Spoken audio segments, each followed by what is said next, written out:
Good morning, good afternoon, good evening, good night, good day to you, depending where you are in the world.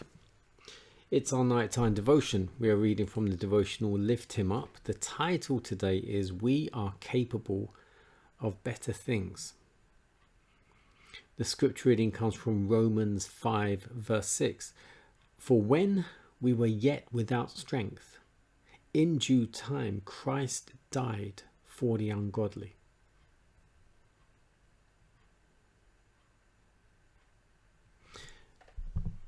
Society today is fast approaching the condition of the world before the flood.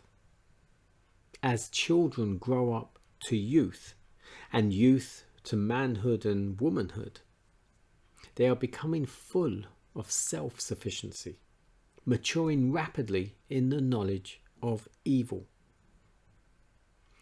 The youth of today are educated in crime by reading the stories which fill the popular publications, having no regard for the right because it is right, as they read stories of theft, murder, and every other species of crime.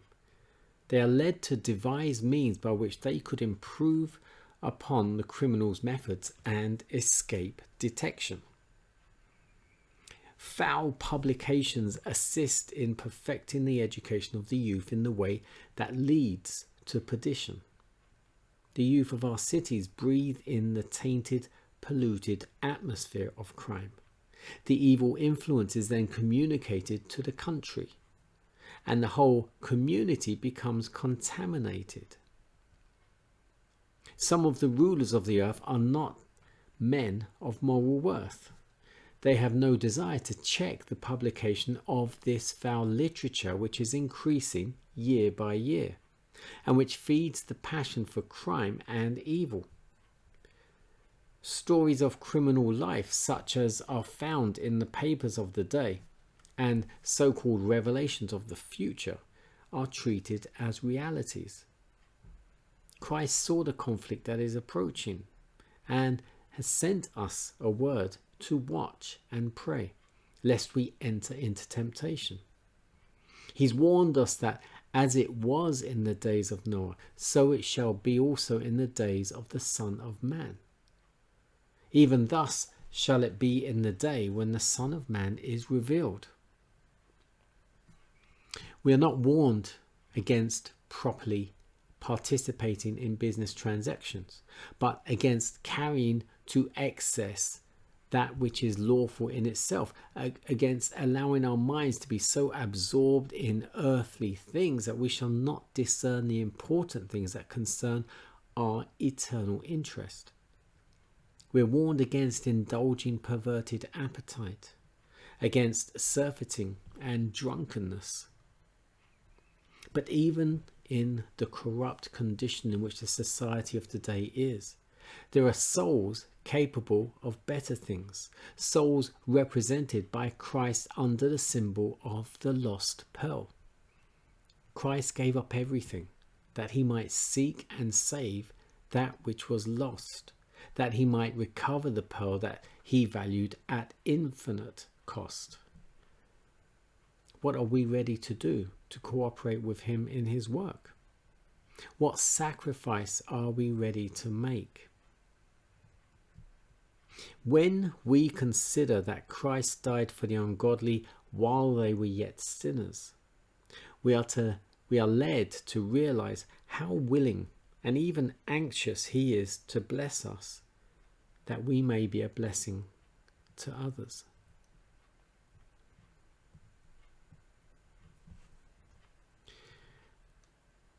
Now I want you to take into account this was written over 150 years ago, or thereabouts, 150 years ago, however long. In fact, 1896, 130 odd years ago.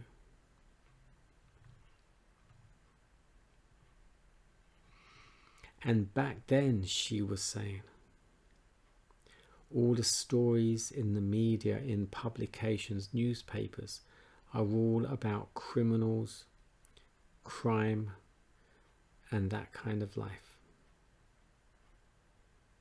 That was then. Now,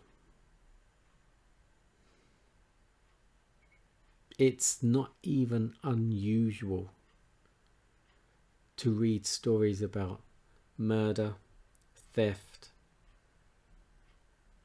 crime, other types of crime.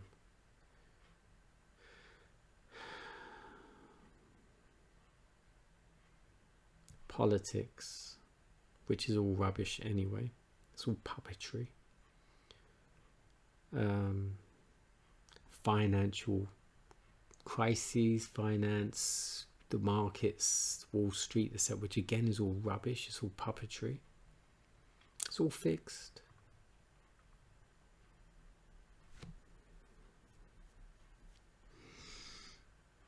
So all these newspapers running around spreading stories, they're all comics. And it's funny because back in the day, we always used to call it, in England, there's a newspaper called The Sun. We used to call it a comic. But principally, all of the newspapers are comics because most of what you read in them is not real. It's not worth even reading. It doesn't give you an ounce of truth for you to live by. Unless, of course, you follow the worldly ways, which is one big puppet show anyway.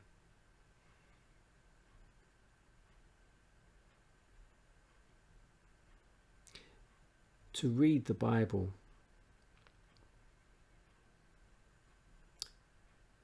you have to pray. And you're not gonna necessarily understand it straight away.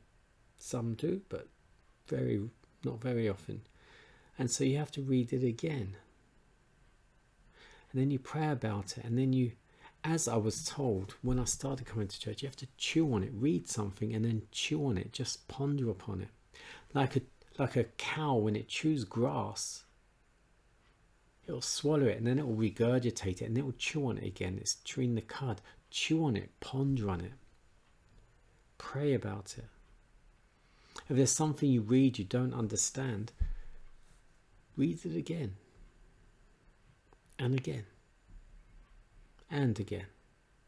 You go to college to study something, you don't understand it, you will go over it again and you'll go over it again and you'll keep going over it until you understand it, or you'll ask for help. It's the same with the Bible, exactly the same. If you're not sure, ask for help. I am here. There are plenty of others here that know the Bible far better than myself.